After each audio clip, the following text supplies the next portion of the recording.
नमस्कार समाज टिके ध्यान दियंतु। आज आम सफलता और विफलता विषय कथा हेबा। सफलता और विफलता मध्य पार्थक्य होउछि जड़े व्यक्ति किपरि चिंता करे, किपरि कार्य करे एवं केउ भली भावरे ता सामने आसुथिबा चैलेंज गुड़िक उपरे प्रतिक्रिया प्रकाश करिथाय।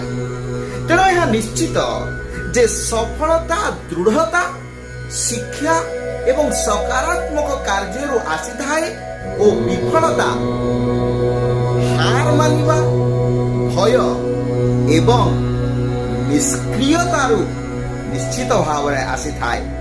यह को बुझिवा दरकार। आमे समस्ते हुए तो अनेक समय रे एही सफलता विफलता विषय रे सुनिथिबा, किंतु एहर प्रकृत उद्देश्य को बुझी जदि आमे पाद आगक बढ़ेबा तेबे निश्चित सफल हेबा।